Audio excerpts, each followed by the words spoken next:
السلام علیکم ورحمۃ اللہ وبرکاتہ۔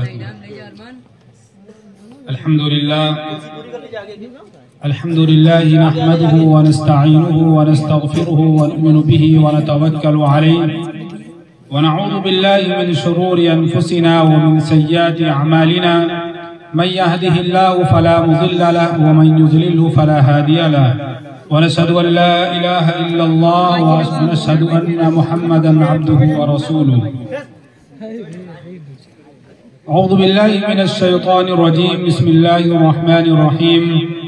افحسبتم انما خلقناکم عبثا وانکم الینا لا ترجعون، وقال تعالی وما خلقت الجن والانس الا ليعبدون، وقال تعالی یا ایھا الذین آمنوا لا يسخر قوم من قوم عسى ان يكونوا خيرا منهم الى آخر الآیہ، وقال تعالى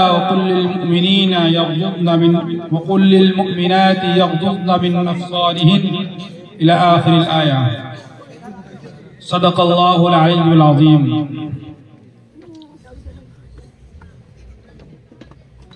معزز سامعین کرام، دینی اور ایمانی بھائیوں،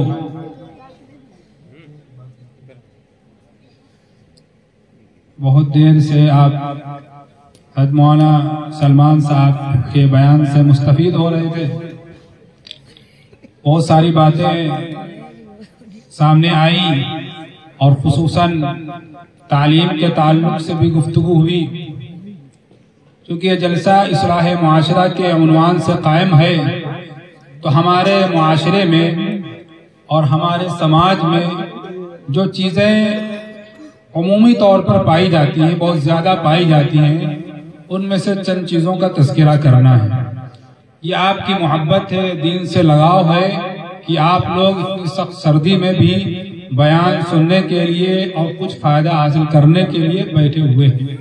بہت ہی آپ مبارکباد ہیں، اور ایسے ہی موقع پر فرمایا گیا ہے کہ یہاں اگر آپ اس نیت سے بیٹھے ہیں کہ آپ سنیں گے، اس پر عمل کریں گے، اگر اس نیت سے آپ بیٹھے ہیں تو انشاءاللہ یہاں کا بیٹھنا عبادت میں شامل ہوگا اور آپ کے اعمال میں لکھا جائے گا۔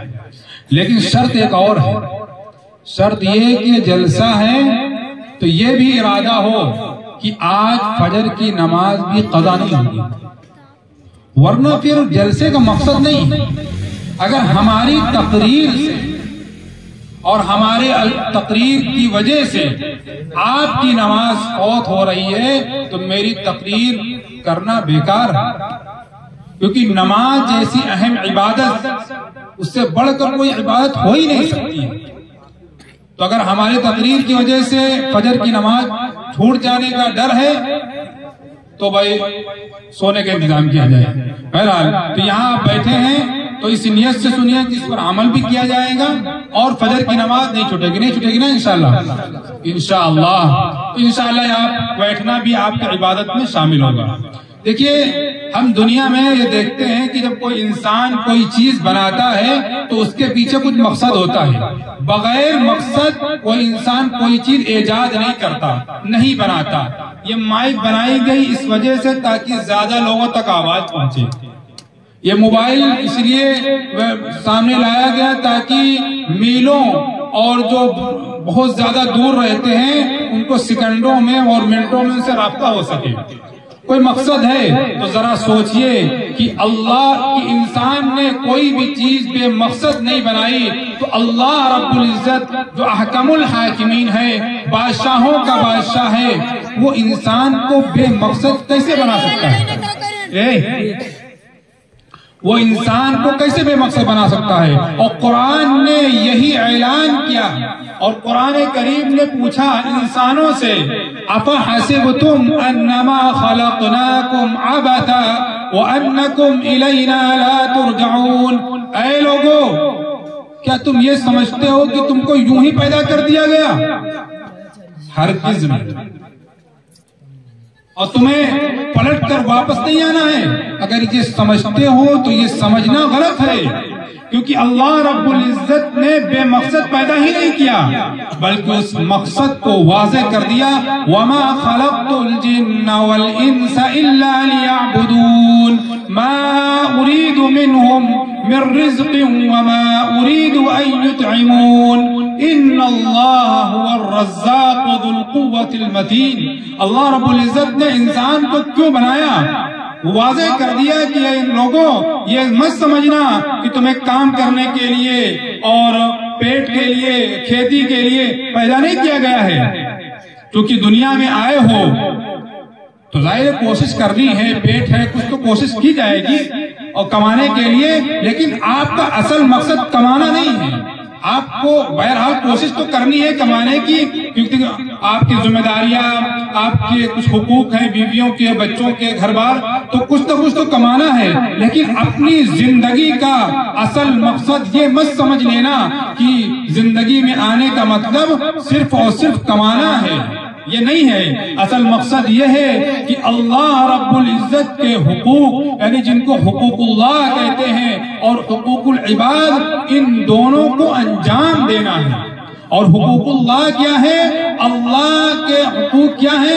یعنی نماز پڑھنا، روزہ رکھنا، زکوٰۃ دینا، جو عمومی طور پر آپ مسجدوں میں امام صاحب آپ کے سامنے پڑھتے رہتے ہوں گے، فضائل اعمال پڑھی جاتی ہوگی، اس میں سنتے رہتے ہوں گے، اس پر بیان نہیں کرنا ہے. اور ایک ہوتا ہے حقوق العباد، یعنی ایک انسان کا دوسرے انسان پر کیا حق ہے، کیا ذمہ داری ہے، وہ بھی ضروری ہے.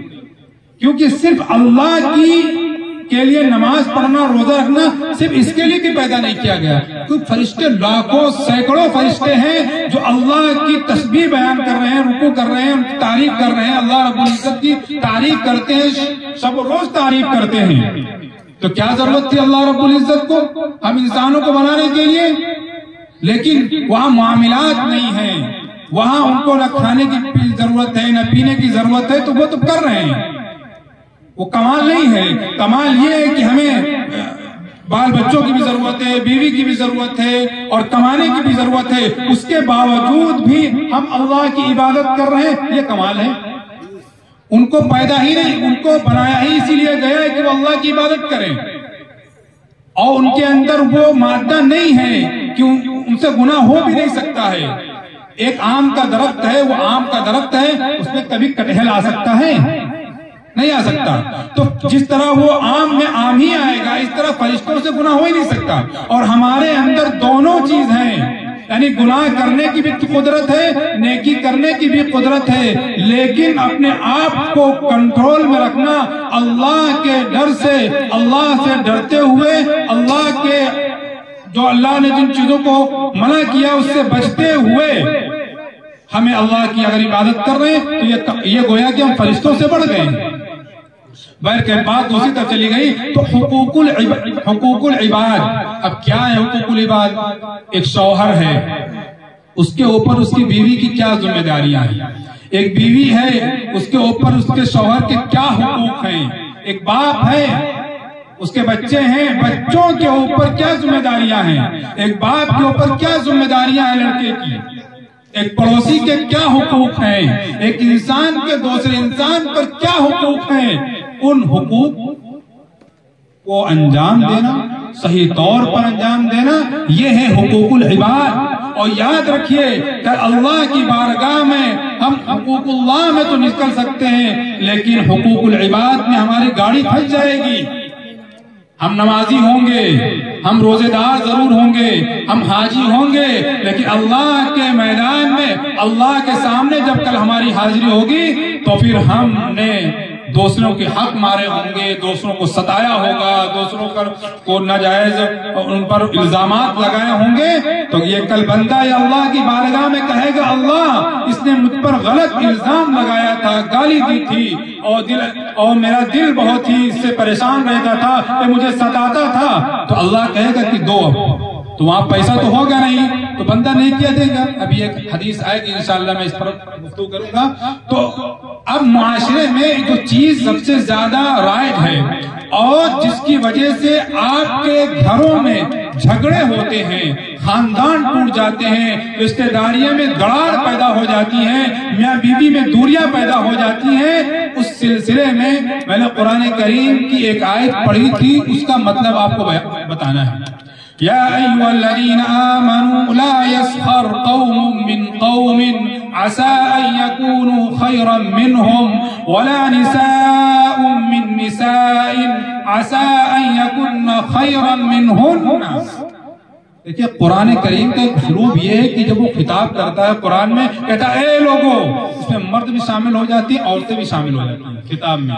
لیکن قرآن کریم نے مردوں کو الگ سے خطاب کیا، عورتوں کو الگ سے، کہ اے لوگوں تم معاشرے میں رہتے ہو، آپس میں ایک ساتھ مل جل کر رہتے ہو، لیکن یاد رکھنا کسی پر ہنسنا مت، کسی کا مذاق مت اڑانا. یہ ہمارے بھی مردوں میں بھی ہوتا ہے، یہ چیز عورتوں بھی ہوتی ہے. فرمایا غلط چیز ہے. تم جس پر ہنس رہے ہو سکتا ہے اس کے کچھ کام ایسے ہوں جو اللہ کی بارگاہ میں قبول ہو گئے ہوں، اور تم جس پر ہنس رہے ہو، جس کو غلط سمجھ رہے ہو، جس کو حقیر سمجھ رہے ہو، اس کا مقام و مرتبہ اللہ کے نزدیک تم سے بڑا ہو. اور تم جو ہنس رہے ہو اپنے نیک اعمال کی وجہ سے، تو ہو سکتا ہے تمہاری وہاں کوئی حیثیت نہ ہو، کیونکہ اللہ رب العزت کے وہاں ذاتی واد اور برادری واد نہیں چلتا ہے. کوئی سید ہو، کوئی خاں ہو، کوئی حسنی ہو، کوئی حسینی ہو، کسی کا کوئی بھی رشتہ ہو، خواہ وہ نبی کا بیٹا ہی کیوں نہ ہو، وہاں اگر دیکھا جاتا ہے تو اعمال دیکھے جاتے ہیں، دلوں کی کیفیت دیکھی جاتی ہے. اگر اعمال صحیح ہیں تو چاہے وہ محلے کا نالی صاف کرنے والا شخص کیوں نہ ہو، اگر اس کے اعمال صحیح ہے تو اس کا مقام و مرتبہ اللہ رب العزت کے نزدیک بہت زیادہ بلند ہے. لیکن اگر کوئی بہت ہی بڑا آدمی ہے لیکن اعمال صحیح نہیں ہے تو اللہ رب العزت کے سامنے اس کی کوئی حقیقت نہیں. تو مذاق نہیں اڑانا، یہ معاشرے میں بہت رائج ہے. وَلَا تَلْمِزُوا أَنفُسَكُمْ وَلَا تَنَابَزُوا بِالْأَلْقَابِ. ایک دوسروں کو لعن و طعن مت کیا کرو، برے لقب سے مت پکارا کرو. کون کہہ رہا ہے؟ قرآن کہہ رہا ہے. فرمایا گیا کہ اگر تم نے کسی کو ایسا نام دیا جس نام کی وجہ سے وہ پریشان رہتا ہو، چڑھتا ہو، اس نام کی وجہ سے اس کے اندر غصہ پیدا ہو جاتا ہو، وہ برداشت نہ کرتا ہو، اسے تکلیف ہوتی ہو، ایسے نام سے پکارنے والوں یاد رکھو اللہ رب العزت نے منع فرمایا. بہت سے لوگ ہوتے ہیں کسی پیر میں کوئی تکلیف ہو گئی تو اس کو لنگڑا، کوئی موٹا ہے تو اس کو موٹو کہہ دیا، کوئی کالا ہے اس کو کلو کہہ دیا. تو اگر یہ جملے کہنے کی وجہ سے اسے تکلیف ہو رہی ہے تو یاد رکھیے کل اللہ رب العزت کے دربار میں ہمیں اس کا جواب دینا ہوگا کہ کیوں تم نے اس کو لنگڑا کہا. اللہ رب العزت کی طرف سے وہ چیز ہوئی ہے، اگر تمہارے دونوں پیر ٹوٹ جائے تو کیا کرو گے؟ اللہ رب العزت کی طرف سے ہوا ہے، کیوں مذاق اڑا رہے ہو؟ کیوں اس کو برے القاب؟ ہاں، بہت سے گاؤں میں کچھ ایسے لوگ بھی ہوتے ہیں جن کے نام ویسے پڑ جاتے ہیں اور وہ برا نہیں مانتے. کسی کا نام گاؤں میں پڑ گیا کلو اور وہ برا بھی نہیں مانتے ہیں. کسی کا نام کچھ اور پڑ گیا، موٹو پڑ گیا، منا پڑ گیا، کچھ بھی پڑ گیا، چننا پڑ گیا، کچھ بھی پڑ گیا، تو کیا ہوتا ہے؟ کوئی برا نہیں مانتا. اگر وہ برا نہیں مان رہا ہے تب تو کوئی حرج نہیں ہے، لیکن اگر تمہارے نام کی وجہ سے، تمہارے جو نام پکار رہے ہو اس کی وجہ سے اسے تکلیف ہو رہی ہے تو یہ حرام ہے، حرام ہے. بئس الاسم الفسوق بعد الایمان. اے لوگو یاد رکھو، تم اسے لنگڑا کہہ رہے ہو، تم اسے لولا کہہ رہے ہو، تم اسے نہ جانے کیسے کیسے نام دے رہے ہو. تم چونکہ نام دے رہے ہو، قرآن اس کو فاسق کہہ رہا ہے. تم اس کو لنگڑا کہہ رہے ہو، اسے تکلیف ہو رہی ہے، اور قرآن کہہ رہا ہے کس کو کہہ رہے ہو؟ تم خود اللہ کی بارگاہ میں فاسق ہو، گنہگار ہو، مجرم ہو، ظالم ہو. تمہیں کیا حق بنتا ہے کسی کو برے لقب سے پکارنے کا؟ فرمایا کہ اگر اس کو تکلیف ہو رہی ہے تو پھر یہ بہت بڑا فاسق ہے، فاجر ہے، گنہگار ہے. وَمَن لَّمْ يَتُوبْ فَأُولَٰئِكَ هُمُ الظَّالِمُونَ. اے لوگو اگر تم اسی طرح پکارتے رہے، مرنے سے پہلے توبہ نہیں کی. توبہ کا کیا مطلب؟ توبہ کا مطلب یہ ہرگز نہیں ہے کہ مسجد میں جا کر دعا مانگے. کیوں؟ کیونکہ آپ نماز میں کوئی تساہلی ہوتی، روزے میں کوئی سستی ہوتی تو اللہ کی بارگاہ میں جا کر اس سے معافی مانگ لیتے، لیکن غلطی کیا کی ہے؟ تمہاری زبان کی وجہ سے، تمہاری زبان کی وجہ سے دوسرے آدمی کو تکلیف پہنچی ہے، اس لیے صرف اللہ کی بارگاہ میں توبہ اللہ کر لینے سے کام نہیں چلے گا جب تک اس بندے سے معافی نہیں مانگیں گے، اور جب معافی نہیں مانگیں گے تو اس کی توبہ نہیں ہوگی۔ اگر اس حالت میں موت ہو گئی تو کل جس کا آپ نے نام دیا تھا، برا نام دیا تھا، کل قیامت کے دن میدان محشر میں آپ کا دامن پکڑے گا، اور آپ کو نہ چاہتے ہوئے بھی اپنی نیکی دینی پڑے گی اس کو، اور پیسہ نہیں چلے گا، رشوت بھی نہیں چلے گی۔ وَمَن لَّمْ يَتُوبْ فَأُولَٰئِكَ هُمُ الظَّالِمُونَ، جس نے توبہ نہیں کی اس کو، توبہ کا مطلب کیا ہوا؟ اس آدمی سے جا کر ملے اور کہے کہ بھائی میں نے آپ کو غلط نام سے پکارا تھا، میں نے آپ کو غلط کہہ دیا تھا، میرے بھائی مجھے معاف کر دیجئے، آج سے میں نہیں کہوں گا، تنہائی میں جا کر اسے معافی مانگ لیجئے اور پھر اللہ کی بارگاہ میں آئیے، آپ کی توبہ قبول ہوگی۔ اگر نہیں ہوا یہ سب تو کل ابھی میں حدیث سناؤں گا، سنا دیتا ہوں حدیث، سنا دوں نا، بہت ہی اہم حدیث ہے۔ فرمایا اللہ کے رسول صلی اللہ علیہ وسلم نے صحابہ کرام سے پوچھا بتاؤ کہ مفلس، غور سے سنیے گا تب سمجھ میں آئے گی، کہا کہ بتاؤ میری ماں بہنیں بھی بیٹھی ہوئی ہیں تو ان سے میں بھی درخواست کروں گا کہ اس حدیث کو غور سے سنیں۔ حضور نے فرمایا کہ مفلس کون ہے؟ صحابہ کرام سے پوچھا تو صحابہ کرام نے کہا جس کے پاس پیسہ نہ ہو تو وہ مفلس ہے۔ بھائی مفلس تو وہی ہے۔ حضور نے فرمایا ہرگز نہیں۔ مفلس کون ہے بتائیں؟ مفلس وہ ہے کہ کل قیامت کے دن، کل قیامت کے دن ایک شخص آئے گا، اس کے پاس نیکیوں کا انبار ہوگا، نمازیں پڑھی ہوں گی، روزے رکھے ہوں گے، حج کیے ہوں گے، اور نہ جانے کتنی نیکیاں اس نے کی ہوں گی، انبار ہوگا نیکیوں کا، نمازوں کا، روزوں کا، حج، زکوٰۃ اور بہت ساری نیکیوں کا انبار ہوگا۔ وہ دیکھے گا اور اسے اپنے اوپر فخر ہوگا اور کہے گا کہ اب تو ہمیں جنت کا ٹکٹ مل جائے گا۔ لیکن میرے عزیز ساتھیوں، اتنے میں ایک آدمی آئے گا، کہے گا اللہ کی بارگاہ میں کھڑا ہو کر کہے گا اللہ اس نے مجھ پر غلط الزام لگایا تھا، حالانکہ یہ جانتا تھا کہ میں ایسا نہیں ہوں، لیکن اس نے غلط الزام لگایا تھا، اللہ میں اس سے بدلہ لوں گا۔ کیا بدلہ؟ پیسے ہوں گے وہاں، گاندھی جی نہیں چلیں گے وہاں پیسے تو ہوں گے نہیں، کیا ہوگا؟ حکم ہوگا کہ اپنی نیکی اس کو دو، پیسہ تو چلے گا نہیں تو نیکی دے کہے گا ٹھیک ہے اتنا انبار لگا ہوا کچھ نیکی دے دیتے ہیں، اس کو زیادہ پریشانی بھی نہیں ہوگی، اس نے نیکی دے دی۔ دوسرا آئے گا اللہ اس کے بغل میں میرا کھیت تھا، کیا تھا؟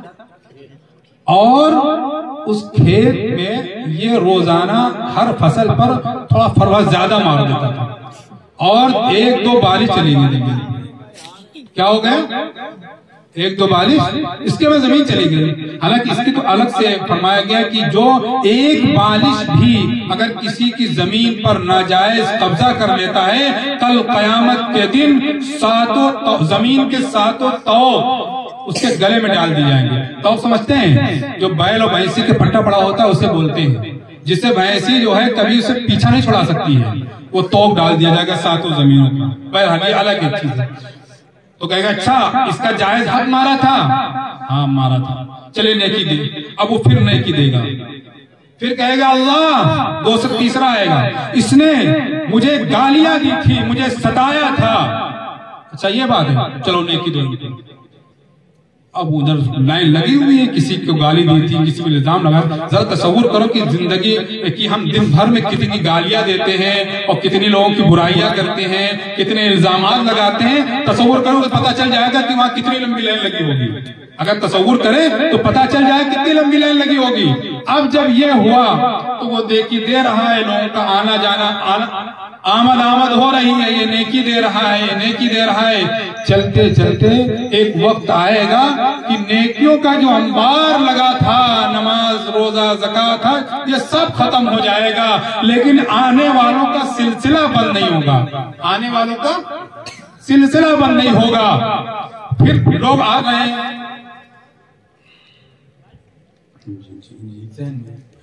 آلوں کا سلسلہ نہیں بند ہوگا تو اب لوگ کہیں گے کہ یہ بات ہے اچھا، تو اللہ رب العزت کہیں گے اب تو اس کے بعد نیکیاں تو ہیں نہیں، چلو تم آئے ہو نا تو اپنے گناہ اس کے ساتھ ڈال دو۔ ابھی نیکیوں کا انبار تھا، اب گناہ کا انبار لگے گا۔ اب انہیں تو لائن بڑی لمبی لائن لگی ہوئی ہے، جو آ رہا ہے نیکی نہیں لے پا رہا تو اپنے گناہ اس کے سر رکھ رہا ہے۔ یہ نمازی تھا، روزے دار تھا، لیکن ادھر عجیب لوگ تھے، ان لوگ دے رہے تھے۔ پھر کیا ہوا؟ دیکھتے دیکھتے اس کے پاس ابھی نیکیوں کا انبار تھا، اب برائیوں کا انبار ہو گیا، کیونکہ لائن زیادہ لمبی تھی۔ اب سوچ رہے ہوں گے کہ اتنی لمبی لائن کیوں لگ گئی؟ تو اگر آپ اپنی زندگی میں سوچیں کہ ہم دن بھر میں کتنی گالیاں دیتے ہیں، کتنا ستاتے ہیں اور کتنا الزام لگاتے ہیں بغیر سوچے سمجھے، تو سمجھ میں آ جائے گا کہ کتنی لمبی لائن ہو سکتی ہے۔ لہذا یہی وہی شخص ہے کہ ادھر نیکیوں کا انبار تھا لیکن اب برائیوں کا انبار ہے، حکم ہوگا اس کے منہ کے بل گھسیٹتے ہوئے جہنم میں پھینک۔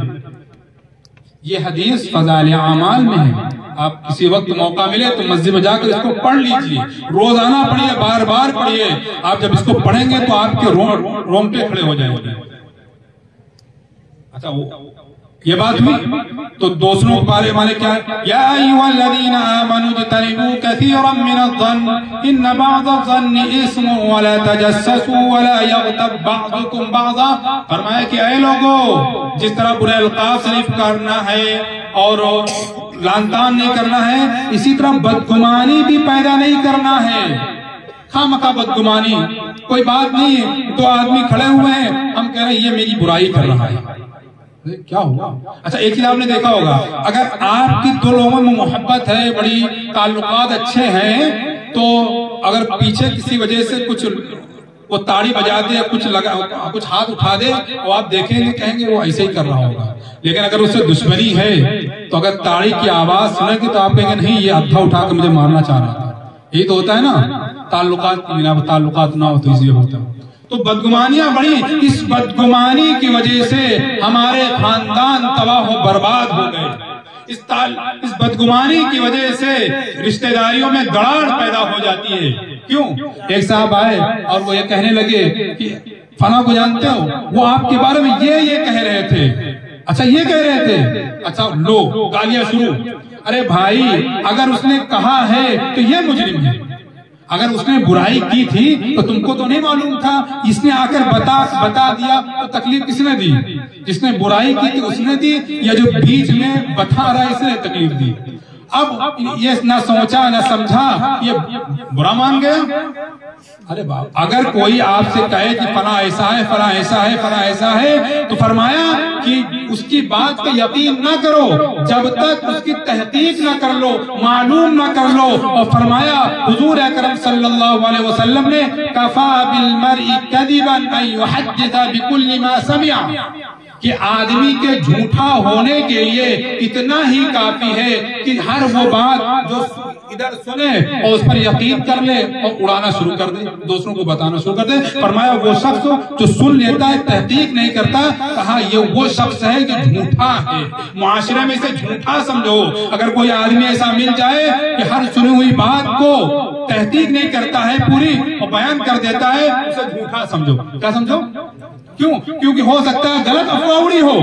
حضرت دل پر ہاتھ رکھ کر بتائیے گا کہ اگر خاندانوں میں، رشتہ داریوں میں اسی غلط فہمی کی وجہ سے، بدگمانی کی وجہ سے دوریاں پیدا ہوتی کہ نہیں ہوتی ہیں، تو ہمارا حق کیا بنتا ہے؟ ہمارا کیا بنتا ہے؟ اگر کسی کے بارے میں، بھائی کے بارے میں، بہن کے بارے میں، پڑوسیوں کے بارے میں کوئی تم سے آ کر بتائے تو طریقہ کیا ہے؟ طریقہ یہ ہے کہ جا کر اس سے پوچھ لو۔ زیادہ زیادہ کیا ہوگا؟ غصہ گرمی کی ایک دو باتیں ہو جائیں گی، کم از کم بدگمانی تو ختم ہو جائے گی۔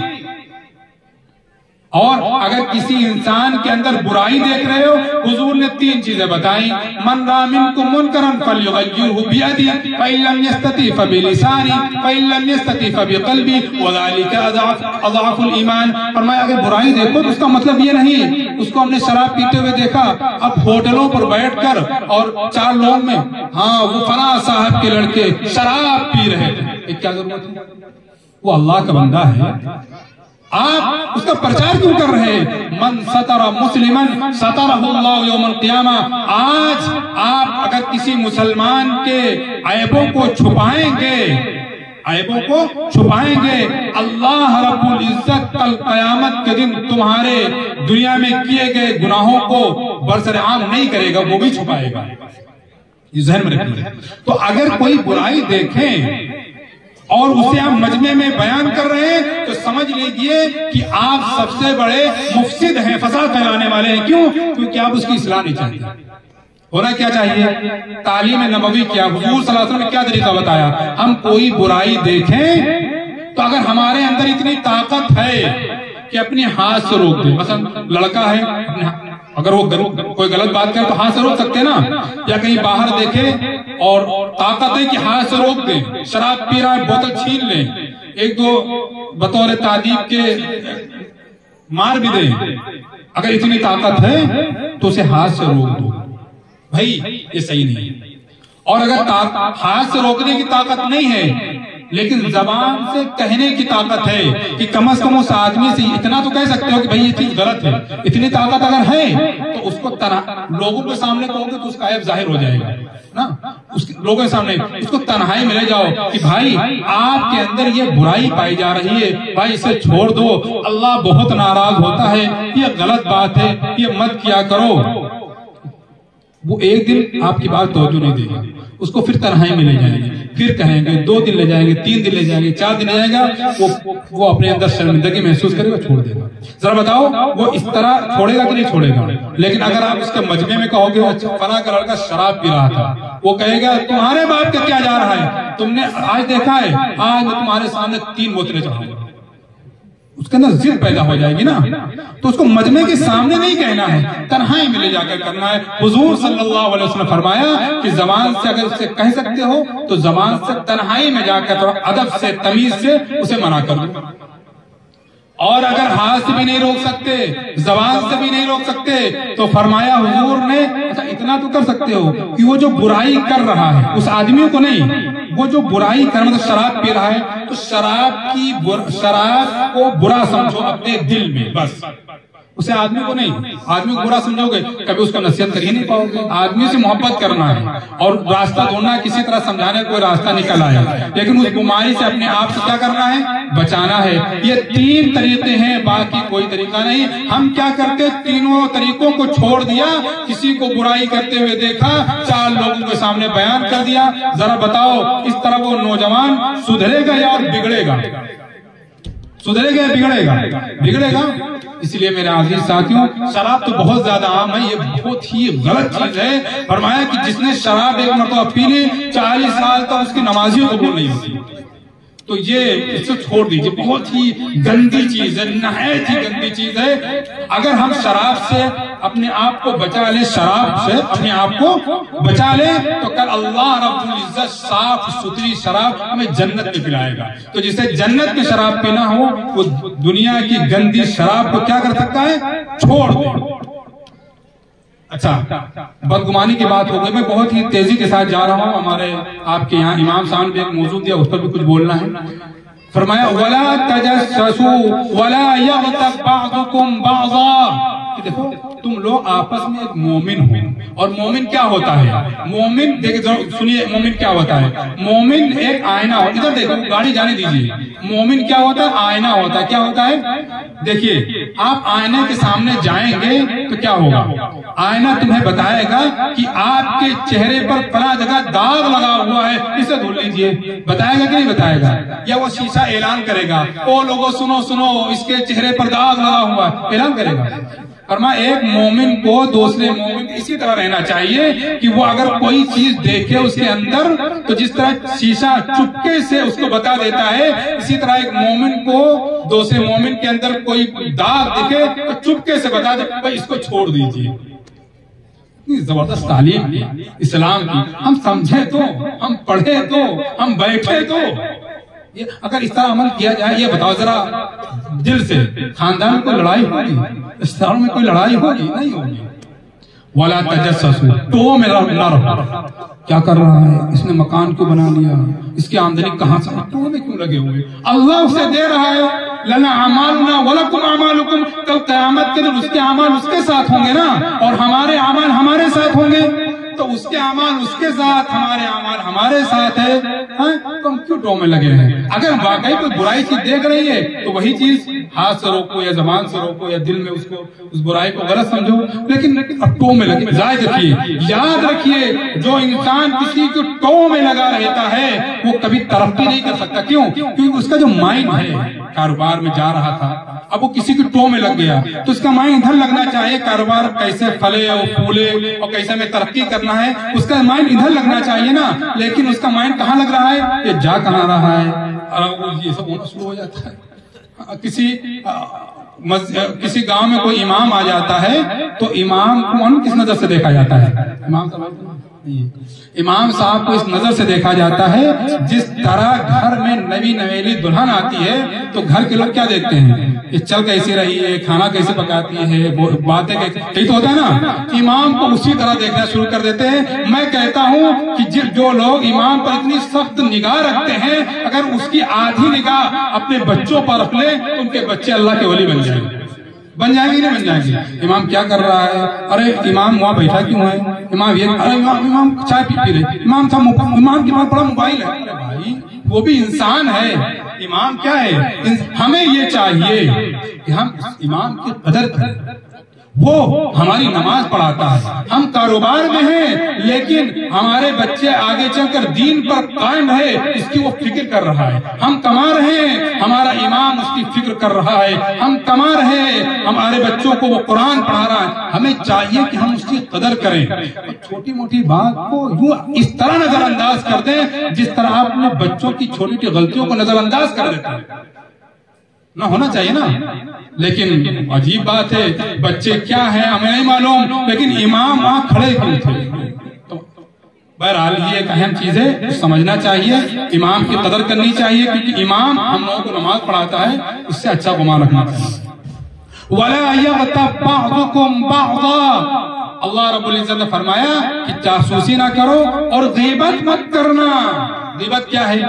صحابہ نے ایک مرتبہ کسی کی برائی بیان کر دی، حضور نے فرمایا کہ اس کی غیبت، کہا یہ کیا کر رہے ہو؟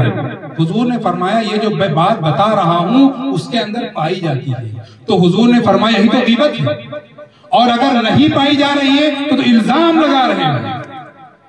اگر کسی انسان کے اندر کوئی برائی پائی جا رہی ہے تو تمہیں اعلان کرنے کی کیا ضرورت ہے؟ بتانے ہوتا کیا ہے؟ خاندان میں یہی ساری چیز چل رہی ہے۔ ایک کچھ لوگ ہوتے ہیں، میرے الفاظ ذرا سخت ہیں، اس کو سنبھال لیجئے گا، بڑے سخت الفاظ ہیں، کچھ زہریلے قسم کے انسان ہوتے ہیں جن کا مقصد صرف اور صرف یہ ہوتا ہے کہ ادھر کی بات ادھر کہنا، ادھر کی بات یہ کہنا، بیچ میں مزہ لینا۔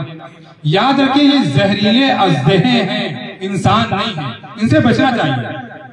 اگر کوئی کہہ رہا ہے فلاں صاحب تمہارے بارے میں یہ کہہ رہے تھے، تمہارے پیٹ میں کیوں درد ہو رہا ابھی؟ وہ ہم کو کہہ رہے تھے نا، اب جائیے یہاں سے بھائی، انہوں نے ہمارے بارے میں کچھ کہا، ہمیں نہیں معلوم، ٹھیک؟ آپ نے آ کر مجھے بتا دیا فلاں صاحب آپ کے بارے میں یہ کہہ رہے تھے، غصہ کن پر ہونا چاہیے؟ ان پر ہونا چاہیے۔ کیوں بتایا تم نے؟ وہ کہہ رہا تھا، کہنے دیجیے۔ تو یہ مزاج بنا لیجیے، جب مزاج بنے گا تو ہمارے خاندانوں میں جو دراڑ پیدا ہے، رشتہ داریوں میں جو دوریاں ہیں، یہ ساری دوریاں یہ ختم ہو جائیں گی نا۔ تو آج یہ ایک چیز عہد کر لیجئے کہ اگر کسی کے بارے میں کوئی آدمی کسی کو آ کر کچھ بتائے گا یا کوئی بدگمانی پیدا ہو جائے گی تو ہم اسی سے جا کر اسے پوچھیں گے کہ نہیں پوچھیں گے، یہ تو سب چیز ختم ہو جائے گی۔ وَلَا اور فرمایا اگر کوئی انسان ادھر کی برائی کر رہا ہے، ادھر کی برائی کر رہا ہے، ذرا سنو قرآن کیا کہہ رہا ہے اس کے بارے میں۔ کتنی مثال دیکھیے کیا دی قرآن نے، قرآن جس پر ہم سب کا ایمان ہے۔ قرآن نے فرمایا کہ جو لوگ غیبت کر رہے ہیں یاد رکھو، ان سے ایک سوال کیا گیا، جو لوگ غیبتیں کرتے ہیں، دوسروں کی برائی ادھر ادھر کرتے ہیں، کوئی کام دھندا نہیں رہتا ہے، ان سے سوال قرآن کر رہا ہے بڑے پیارے انداز میں۔ اَيُحِبُّ أَحَدُكُمْ أَن يَأْكُلَ لَحْمَ أَخِيهِ مَيْتًا فَكَرِهْتُمُوهُ، اے لوگوں کیا تم یہ چاہتے ہو یا پسند کرتے ہو کہ تم اپنے مردار بھائی کا گوشت کھاؤ؟ ایک تو مردار گوشت کوئی نہیں کھائے گا، اور اپنے بھائی کا گوشت کوئی کھائے گا؟ تو قرآن سوال کر رہا ہے کیا تم اپنے مردار بھائی کا گوشت کھانا پسند کرو گے؟ تو قرآن نے جواب بھی دے دیا فَكَرِهْتُمُوهُ، نہیں پسند کرو گے۔ فرمایا غیبت کرنے والا ایسا ہی ہے گویا کہ وہ اپنے مردار بھائی کا گوشت کھا رہا ہے۔ حضور دیکھا کہ کہا کہ تمہارے دانتوں میں چھچھڑے لگے ہوئے ہیں، لٹک رہے ہیں، بدبو آ رہی ہے، کیا ہے؟ تو فرمایا کہ کسی کی غیبت کر کے آئے۔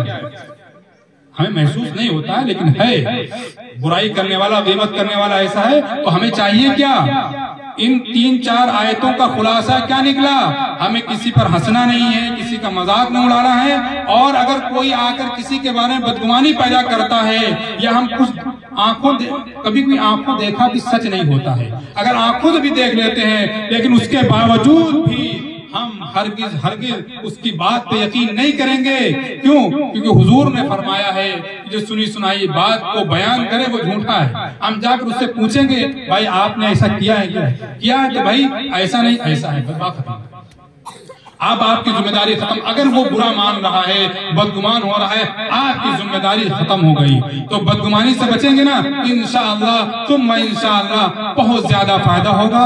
اور ابھی آپ کے امام صاحب نے، چونکہ اصلاح معاشرہ کا جلسہ ہو رہا ہے، تو یہ چیزیں جو میں نے بیان کی ہیں یہ عام طور پر روزانہ ہر لمحے پیش آتی ہے، اس لیے میں مناسب سمجھا کہ اس کو تفصیل سے میں بتا نہیں سکا ہوں، کیونکہ وقت بھی کافی ہو رہا ہے، آپ کو نیند بھی لگی ہوگی، اور امام صاحب کی طرف سے ایک عنوان اور آ گیا ہے، تو میں نے پورا مکمل نہیں بتایا۔ میں امام سے درخواست کروں گا، میری آواز پہنچ رہی ہے کہ اس کو ذرا اور تفصیل سے مسجد میں اس کو بیان کر دیجیے، ٹھیک ہے؟ لیکن بات تو سمجھ میں آ گئی ہوگی نا جو قرآن کی میں نے آج بتائی۔ دیکھیے اصلاح معاشرہ کا جلسہ ہے تو اس کا تعلق عورت سے بھی، اور عورت بہت ہی اسلام میں اس کا بہت ہی مقام و مرتبہ ہے۔ ہم آپ کو ایک چیز بتائیں، آپ کے پاس لوہا ہوگا، پلاسٹک ہوگی، اس کو آپ باہر یوں ہی پھینک دیں گے نا، پھینک دیں گے نا، اس پر کوئی اٹھاتا بھی نہیں۔ لیکن ذرا بتاؤ کہ سونا ہو یا کوئی قیمتی چیز جیسے ہیرا ہے، اس کو آپ گھر کے باہر یوں پھینک دیں گے؟ پھینک دو گے؟ ہے کسی کے اندر دم؟ کیوں نہیں پھینکے گا؟ کیونکہ اس کے نزدیک وہ قیمتی چیز ہے۔ جب وہ قیمتی چیز ہے تو وہ اندر کے کمرے میں ایک کمرہ ہوگا، اس میں بھی ایک پیٹھی ہوگی، اس میں بھی ایک اور بیگ بنا ہوگا، اس میں جا کر وہ چیز رکھے گی تاکہ کسی کی نظر نہ لگے۔ 3-4 تالوں کے اندر وہ چیز ہوگی۔ میرے عزیز ساتھیوں، ہماری مائیں اور بہنیں، اسلام کی شہزادیاں اس ہیرے اور سونے سے بھی زیادہ قیمتی ہیں، انہیں پردے میں رہنا چاہیے۔ لوگ کہتے ہیں کہ یہ کیا ہوا؟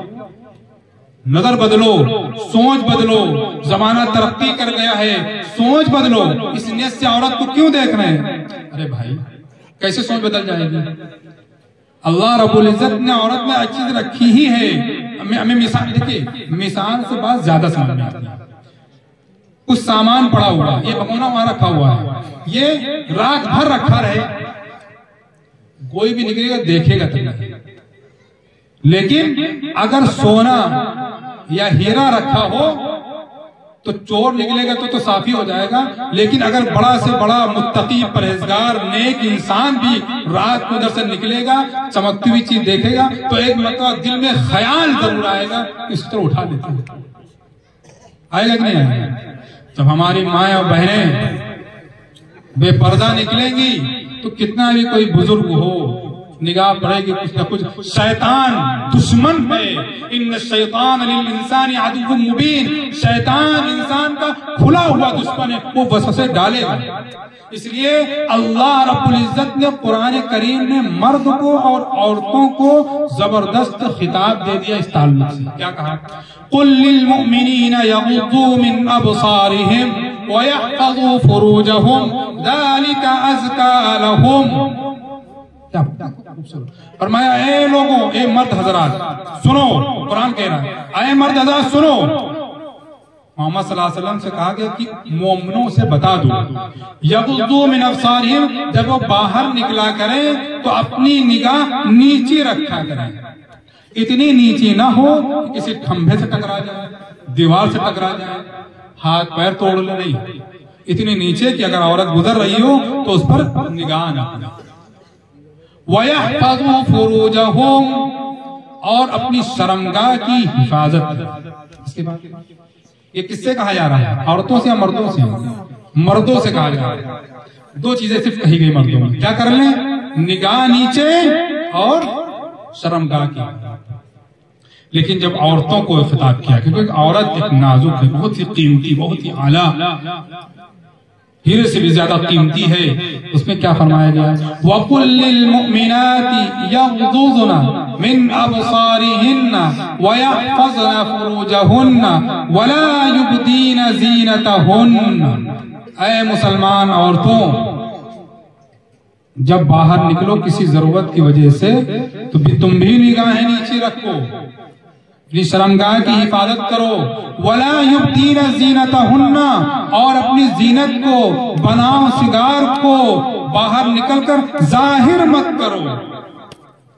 آپ اپنے شوہر کے لیے، لہذا شوہر کے لیے بناؤ سنگار کیا جائے، بنٹھن کر رہنا چاہیے، لیکن عام کے لیے نہیں. الٹا ہوتا ہے. گھر میں ہماری ماں بہنیں تو ایسے ہی کپڑوں میں رہتی ہیں، کوئی بناؤ سنگار نہیں ہوتا ہے، اور لیکن جب شادیوں میں جاتی ہے تو بڑا بناؤ سنگار ہوتا ہے. غلط ہے. عورتوں کو مردوں شوہر ہی کے لیے وہ بناؤ سنگار کر سکتی ہیں. اب ذرا مثال سمجھیں، یہاں کیا فرمایا گیا؟ وہاں مردوں میں دو چیزیں تھیں، نگاہیں نیچے اور شرمگاہ کی. یہاں عورتوں میں کیا کہا گیا؟ تین چیزیں: نگاہیں نیچی، شرمگاہ کی حفاظت، زینت کو ظاہر نہ کرنا. ایک چیز سمجھے، مثال سے پھر سمجھا رہا ہوں. اگر کوئی بڑا آدمی ہو، امیر آدمی ہو، اس کو جان کا خطرہ ہو تو حکومت اس کو دو باڈی گارڈ دے گی. ایک ادھر رہے گا، ایک ادھر رہے گا. ادھر رہے گا، ایک ادھر بیچ میں چلے گا. اگر یہ غافل ہو گیا، ہٹ گیا تو خطرہ ہوگا کہ نہیں ہوگا؟ اگر یہ ہٹ گیا تو بھی خطرہ ہوگا. ہوگا کہ نہیں ہوگا؟ تو فرمایا نگاہیں نیچے رکھو، شرمگاہ کی حفاظت کرو اور زینت ظاہر نہ کرو. شرمگاہ بیچ میں. اگر نگاہیں نیچی نہیں ہوں گی عورتوں کی، خطرہ ہے عزت رکھنے کا. اور اگر زینت ظاہر ہوگی تب بھی خطرہ ہے. قرآن نے کھول کر بیان کیا ہے. اب اس کے باوجود اگر کوئی رو رہا ہے، اب یہ ذمہ داری کس پر عائد ہوتی ہے؟ ماں باپ پر عائد ہوتی ہے. لیکن اس کے باوجود بھی وہ بند سار کر نکل رہی ہے، اور کوئی حادثہ پیش آ جاتا ہے تو اپنا منہ پیٹنا ہی چاہیے، کیونکہ آپ نے کرنے سے. عورتوں کے بارے میں فرمایا گیا وَعَاشِرُوهُنَّ بِالْمَعْرُوفِ، ان کا خاص خیال رکھو. کیا کہا گیا؟ خاص خیال رکھو. کیوں کہا گیا؟ اگر وزیر اعظم نریندر مودی صاحب اس لمبا پور کے کسی آدمی کے بارے میں کہہ دیں ودھائک صاحب سے کہ وہ آدمی اس گاؤں میں رہتا ہے، اس کا خاص خیال رکھو، ذرا بتاؤ اس کو ذرہ برابر کوئی آنچ بھی آئے گی؟ نہیں آئے گی. کیوں؟ وزیر اعظم نے کہا اگر آنچ آ گئی تو خیر نہیں. اے مردوں، اے شوہروں، قرآن کیا کہہ رہا ہے؟ اے مردوں، اے شوہروں، اپنی مطلب عورتوں کا خاص لحاظ رکھو. جب اللہ نے کہہ دیا، اس سے پتا چلتا ہے، جس طرح یہاں ایک آدمی کا اس سے یہ پتا چلتا ہے کہ اللہ کے نزدیک عورت کا کیا مقام اور مرتبہ ہے، کہ مردوں سے خطاب کیا جا رہا ہے اپنی عورت کا خاص خیال رکھو. ذرا بتاؤ اگر ہم اس کے باوجود عورتوں پر ظلم کریں گے، ظلم و زیادتی کریں گے تو ہم کس کو ناراض کر رہے ہیں؟ اس کو ذات کو ناراض کر رہے ہیں جس نے عورتوں کو خاص خیال رکھنے کے لیے کہا. ہوتا کیا ہے؟ بڑی لاپرواہی ہوتی ہے، بڑی لاپرواہی ہوتی ہے. کہتے مولوی صاحب غصے میں تھے، کیا کریں؟ 3 مرتبہ طلاق دے دیا. یہ آخری بات ختم کر کے، کیونکہ گاؤں کا مسئلہ ہے تو یہ بھی بہت اہم چیزیں سن لیجیے اگر سننا چاہ رہے ہیں. بس یہیں پر میں اپنی بات کو ختم کر دوں گا. کیا کہتے ہیں کہ عورتوں کے بارے میں کہ ایک جو گھرانہ ہوتا ہے یہ ایک سلطنت ہوتی. کیا ہے؟ اور اس کا ایک بادشاہ کون ہوتا ہے؟ حاکم کون ہوتا ہے؟ شوہر ہوتا ہے، اور رانی ہوتی ہے اس کی ملکہ. ملکہ اس کی بیوی ہوتی ہے. اس حکومت میں وزیر اعظم صاحب ہیں اور بڑے ذمہ دار ہیں. اگر ہم سے کوئی غلطی ہو جائے تو حکومت کی طرف سے پکڑ ہوگی. اگر ان سے کوئی غلطی ہو جائے تو کون کرے گا؟ سپریم کورٹ کرے گا. ہم تو نہیں کر سکتے ان کے خلاف نا. تو اب عورتیں ملکہ ہیں. تو فرمایا گیا کہ اگر کسی وجہ سے تمہاری انبن ہو جائے بیوی میں، ذرا غور سنیے گا گاؤں والوں، کسی وجہ سے کیا ہو جائے؟ انبن ہو سکتا ہے. آپ کا بھائی آپ کے ساتھ رہتا ہے، ایک خون ہے، لیکن تمہاری سوچ الگ ہوتی، اس کی سوچ الگ ہوتی کہ نہیں ہوتی؟ تو ذرا بتاؤ، وہ عورت دوسرے گاؤں سے آئی ہے تو اس کی سوچ الگ نہیں ہوگی؟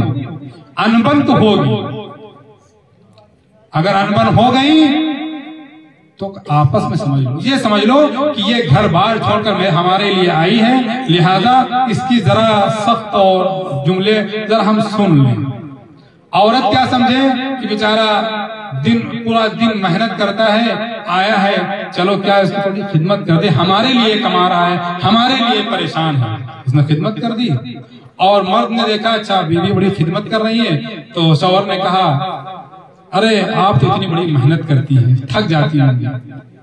عورت کے لیے دو میٹھے بول جو ہیں اس کو اسی میں خوش کر لیتی. ذرا آزما کر دیکھیے، ٹھیک ہے. اب مرد نے کیا کہا، پورا دن آپ کام کرتی ہیں، بڑی تھک جاتی ہوں گی.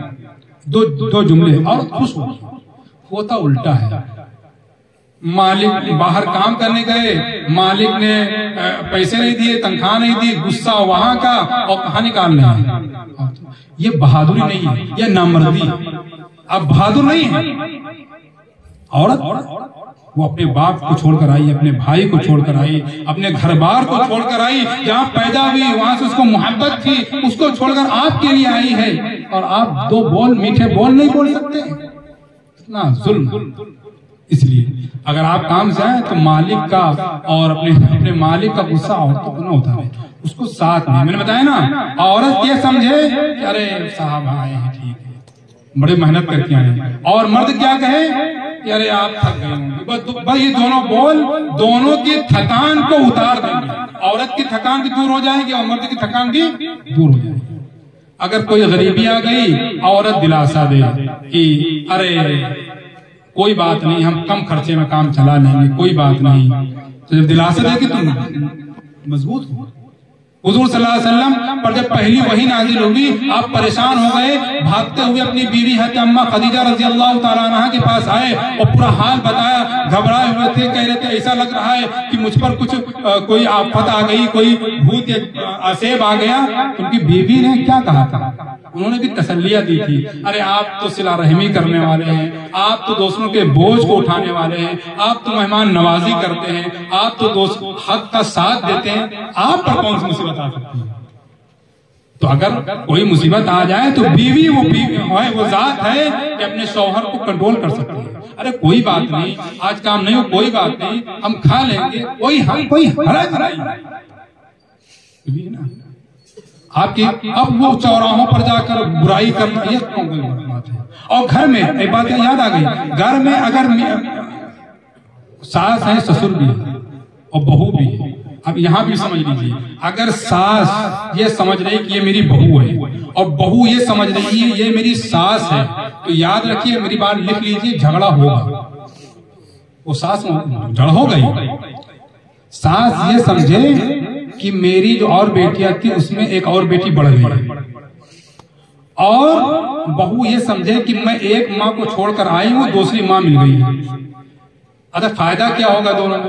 فائدہ یہ ہوگا کہ بیوی جو ہوگی کیا ہوگی، وہ جو بہو ہے وہ اس سے اگر کوئی غلطی ہو جائے گی تو جس طرح یہ اس کی ساس اپنی بیٹیوں کی چھوٹی چھوٹی غلطیوں کو نظر انداز کرتی تھی، کوئی غلطی ہو جاتی تھی تو یہ کہتی تھی ارے بچیاں ہیں، غلطی تو بچیوں ہی سے ہوتی ہیں، ہم اس کو سکھا دیں گے. یہی تو اپنی بیٹیوں کے ساتھ تو یہ انداز ہو بہو کو، ساس کا ارے کوئی بات نہیں یہ انداز.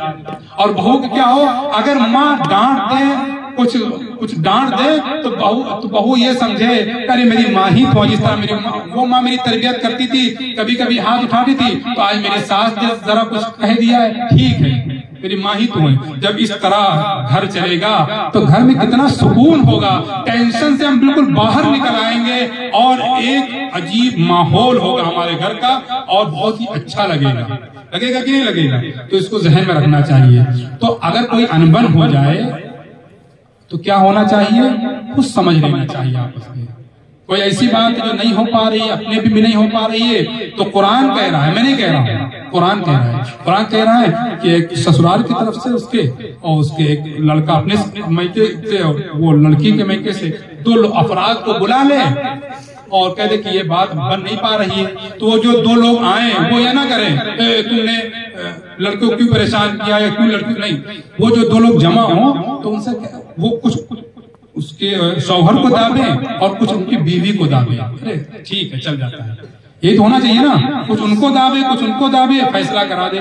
پھر بھی انبت نہ ہو، پھر بھی سدھار نہ ہو اور سدھار کرو. لیکن اگر بیوی نہیں مان رہی ہے تو کہ ذرا بطور تاج اتنا نہیں کہ ماں اس کی برتیں بن جاتی، جھاڑو عجیب تماشا بنا ہوا ہے. ذرا تہذیب کے دائرے میں رہ کے اس کو سمجھاؤ. پھر بھی نہیں سمجھ رہی ہے تو کہہ رہے ہیں کہ اس کو نصیحت کرو. پھر بھی نہیں سمجھ رہی ہے تو کہہ رہے ہیں کہ ایسا کرو کہ اسی کمرے میں رہو لیکن اپنا بستر الگ کرو. خود بخود کیا ہو جائے گا؟ مان جائیں. پھر بھی اگر نہیں کچھ ہو رہا ہے تو پھر صرف اور صرف 1 طلاق دے دو. کیا ہوگا؟ کتنی طلاق؟ 1 سے معلوم کیا فائدہ ہوتا ہے؟ 1 سے فائدہ یہ ہوگا کہ آپ نے اپنی بیوی کو 1 طلاق دے دی. اس کا فائدہ یہ ہوگا کہ طلاق دینے کے بعد آدمی زیادہ بہت پچھتاتا ہے. وہ مولوی صاحب کیا بتائیں، وہ غصے میں تھے اور سمجھ نہیں پائے، کچھ گنجائش نکال دو، اتنے بچے ہیں اور کیا ہوگا، میرے بچوں کا کیا ہوگا، بچوں کا مستقبل کیا ہوگا. ارے کمبخت، پہلے کہا تھا. اگر آپ نے 1 طلاق دی ہوتی اور 3 مہینہ وہی جو ایام ہوتے ہیں وہ 3 گزرنے کے بعد یا 3 مہینے کے بعد سے پہلے اگر آپ کا پچھتاوا ہو رہا ہے کہ ارے یہ نہیں ہونا چاہیے تو آپ فوراً بیوی کے بعد چلے جائیں، کوئی نکاح کی ضرورت نہیں. اور اگر کسی وجہ سے نہیں جا سکے، 3 مہینہ گزر گئے اور پھر پچھتانا ہوا کہ بچوں کا کیا ہوگا، تو کوئی بات نہیں، امام صاحب کو بلائیے، نکاح ہو جائے گا گواہوں کے ساتھ، مہر کے ساتھ، دوبارہ نکاح ہو گیا نا. اگر نہیں رکھنا چاہ رہا تو کوئی بات نہیں. 3 طلاق کے بعد بالکل نہیں رکھ سکتے. یہ تو بہت ہی غلط حرکت ہے جو حلالہ کے نام سے مشہور ہوئی ہے، بہت ہی گھٹیا حرکت. تو جب آپ کی 1 طلاق سے کام بن جاتا ہے تو کیا ضرورت ہے 1-2 دینے کی؟ 1-2 تاکہ گنجائش باقی رہے. 3 دیتے ہو پھر کہتے ہیں مولوی صاحب کوئی گنجائش نکال دیجیے. تو پھر وہاں پر کیا ہونا چاہیے؟ کوڑے ہونے چاہیے. 2-3 مارا جائے تو برداشت کر لیجیے اس کو بھی، یہی تو ہوگا. تو یہ بڑا ظلم ہوتا ہے عورتوں پر. اس لیے آج کا یہ عظیم الشان جلسہ چونکہ وقت ہے، میں بڑا کھل کر میں بات نہیں کر سکا. انشاءاللہ پھر موقع ملے گا میں کھل کر بھی بات کروں گا، وقت بھی ہو رہا ہے. بس آخری گزارش یہ ہے کہ چونکہ امام صاحب نے بات کہی ہے کہ پردے کا ضرور لحاظ کیجئے. آپ کی بیٹی ہے، آپ وہ ہیرا جب ایک بار ٹوٹ جاتا ہے تو وہ جڑتا نہیں ہے، تو اس کے ذریعے کوشش کیجئے. آخری بات یہ عرض کرنی ہے، بیٹھ جائیے بس 5 منٹ میں. آخری بات یہ ہے کہ ابھی ہم نے امام صاحب سے پوچھا کہ آپ کے محلے میں کوئی مکتب قائم ہے؟ تو کہہ رہے مکتب تو نہیں قائم ہے، کچھ بچے ظہر بعد آ جاتے ہیں وہ پڑھا دیتے ہیں. میرے عزیز ساتھیوں، مکتب بہت ضروری ہے جس میں قرآن اور دین کی بیسک چیزیں، دین کی موٹی موٹی باتیں سکھانا بہت ضروری ہے. اگر اپنے بچوں کو ہم دین کی موٹی موٹی باتیں نہیں سکھائیں گے، قرآن سے ان کا تعلق نہیں جوڑیں گے، تو یاد رکھیے کل یہی ہماری نسل ایمان پر قائم رہے اس کی کوئی گارنٹی نہیں ہے. دشمن کا حملہ ہو رہا ہے، ہمارے کالج یونیورسٹی میں ایسے سبق پڑھائے جاتے ہیں جن سے بچہ سمجھ ہی نہیں پائے گا اور وہ دھیرے دھیرے اسلام سے ہٹ جائے گا. اور ذمہ دار ہم ہوں گے. کل قیامت کا دن ہوگا، یہ بچہ کھڑا ہوگا، اللہ رب العزت پوچھے گا کہ تو نے دین کی بنیادی باتیں، چھوٹی چھوٹی موٹی موٹی چیزیں کیوں نہیں سیکھی. یہ بچہ خدا را کہیں یہ نہ کہہ دے کہ یہ میرا باپ ہے، یہ میری ماں ہے، یہ میرے والدین ہیں جو مجھے پیسوں کی مشین بنانا چاہتے تھے، جس کی وجہ سے مجھے نوکری حاصل کرنے کے لیے کالج یونیورسٹی میں تو بھیج دیا، لیکن دین کی موٹی موٹی باتیں اس نے نہیں سکھائی. لہذا باپ میرا مجرم ہے، ماں میری مجرمہ ہے، ان کو گرفتار کیجیے. کیونکہ وہاں تو نفسی کا عالم ہوگا، کوئی باپ بیٹے کو کوئی نہیں پوچھ رہا ہوگا. ایسے ہی تو ہوگا نا. تو کل یہ نہ کہہ پائے۔ آپ کی پورے گاؤں والوں کی ذمہ داری ہے، یہ پیغام دے کر جا رہا ہوں، آج سے نہیں بلکہ آج ہی سے اور کل صبح سے سوچ لیجئے، حافظ جی کے امام صاحب کے تعاون سے ایک مکتب کی شکل رکھیے اور اس میں امام صاحب سے کہیں کہ اس میں اتنی تعلیم دلوائیے بچوں کو کہ موٹی موٹی چیزیں یہ بچہ سیکھ جائے نہ، کیا چھوٹی چیزیں، چھوٹی چھوٹی چیزیں بچہ سیکھ جائے۔ اگر یہ ہم کوشش نہیں کریں گے تو آج آپ کچھ نمازی ہیں، آپ کی وجہ سے مسجد آباد ہیں، اپنے بچوں کو نہیں پڑھائیں گے، کل انہی کی وجہ سے یہ مسجد آباد ہونے والی ہے۔ ذرا تصور کرو، اگر ان کو دین سے دور رکھیں گے تو کل ہماری مسجدیں کیسے آباد رہیں گی؟ ہماری مسجدیں آباد رہیں، ہماری آنے والی نسل ایمان پر قائم رہے۔ اگر یہ چاہتے ہو کہ ہماری آنے والی نسل ایمان پر قائم رہے تو تمہیں مکتب کھولنا ہوگا اور اس میں امام صاحب سے کہنا ہوگا کہ بنیادی چیزیں، جو چیزیں ضروری ہیں کیا ہیں، ہمیں نہیں معلوم ہے، آپ امام ہیں، آپ ان کو بتائیے۔ تو امام کہیں گے ان کو نازل قرآن پڑھا دیجئے اور تعلیم اسلام کے 4-5 حصے وہ پڑھا دیجئے، یا اور بھی کوئی کتاب جو ان کے ذہن میں ہو وہ پڑھا دیں، تاکہ بچہ اللہ کو جان جائے، رسول کو جان جائے، صحابہ کو جان جائے، نہانے کا طریقہ جان جائے، وضو کرنے کا طریقہ جان جائے اور نماز پڑھنے کا طریقہ جان جائے، اور اگر اس کے باپ کا انتقال ہو جائے تو اپنے باپ کو، بھئی آخری خدمت کیا ہوتی؟ نہلانا ہوتا ہے، بیچارے امام صاحب نہلاتے ہیں، تو کم از کم اتنی تعلیم ہو جائے کہ اپنے باپ کو آخری خدمت وہ کر سکے۔ باپ کا انتقال ہو جائے تو قبر میں جا کر وہ سورہ فاتحہ پڑھ سکے، قل اللہ احد پڑھ سکے، اپنے ابا کو بخشوا سکے۔ تو اتنی تعلیم ضروری ہے، تو کوشش کریں گے کہ نہیں کریں گے؟ کون کوشش کریں گے؟ ہاتھ اٹھائیں ذرا، ماشاءاللہ۔ ابھی ہم نے امام صاحب سے پوچھا تھا تو انہوں نے کہا تھا سفر بعد تھوڑی بہت تعلیم ہوتی ہے۔ ہم نے کوئی بات نہیں، جو عصری تعلیم باہر وقت کی ضرورت ہے سیکھنا چاہیے، وہ جو جا رہے ہیں تو ان کو باقاعدہ ظہر کے بعد، اور جو لوگ نہیں جا رہے ہیں باقاعدہ صبح میں یا جو بھی کوئی شکل ہو، امام صاحب کوئی استاد لے آئیں گے، وہاں یہ چیز ہو، انشاءاللہ تمہیں فائدہ ہوگا۔ اور آخری چیز 1 منٹ کی گفتگو ہے، یہ جو جلسہ آپ کر رہے ہیں اس میں پیسہ خرچ ہوا ہوگا نہیں ہوا ہوگا، لیکن بس آخری بات، یہ جو جلسہ آپ نے کیا اس میں پیسہ خرچ ہوا ہوگا، کوئی کرنے کی ضرورت نہیں۔ میں آپ کو ایک چیز بتاؤں، آپ یہ سوچ لیجئے، امام صاحب سے مشورہ کر لیجئے کہ ہمیں ہر مہینہ پروگرام کرنا ہے۔ کیا کرنا ہے؟ آپ کو خرچہ بولتے ہیں، ابھی بتا رہا ہوں، خرچہ بھی نہیں ہوگا۔ آپ کو ہر مہینہ کیا کرنا ہے؟